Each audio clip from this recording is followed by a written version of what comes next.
நம்ம இந்த வீடியோவில் இப்போ என்ன பார்க்க போகிறோன்னா சத்து மாவு அதுக்கு என்னென்னலாம் போடுறோம் அப்படின்றது தான் பார்க்குறோம்.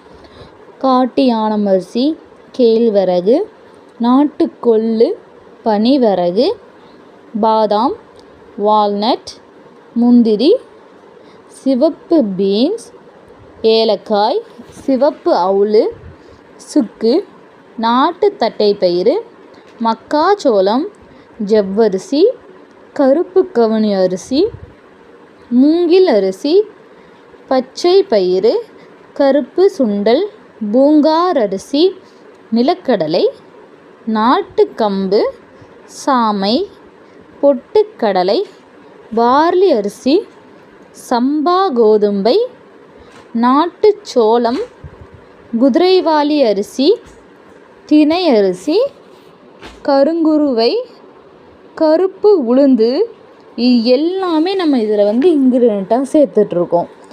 இதில் அவ்வளோ ஹெல்த் பெனிஃபிட்ஸ் இருக்குது. நீங்கள் பால் வாங்கி டீ, காஃபி இந்த மாதிரி போட்டு இது பண்ணுறதுக்கு இதில் அவ்வளோ மருத்துவ குணங்கள் இருக்குது. இதை நம்ம பொறுமையாக அதோட பக்குவத்துக்கு வறுத்து நம்ம அரைக்கணும்.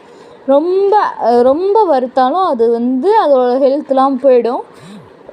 பாதி வறுத்தாலும் அதோட ஹெல்த்தே வராது. இந்த மாதிரி நம்ம அதுக்கு தகுந்த மாதிரி ஒரு இதில் நம்ம வறுத்து அதை அரைக்கிறோம். பயப்படவே வேண்டாம். இதில் வெயிட்டை மீடியமாக கொண்டு போகிறதுக்கு ஜவ்வரிசி, கருப்பு உளுந்து, இது இல்லாமல் பார்லி அரிசி, இது எல்லாமே நம்ம இதில் சேர்த்துருக்கோம்.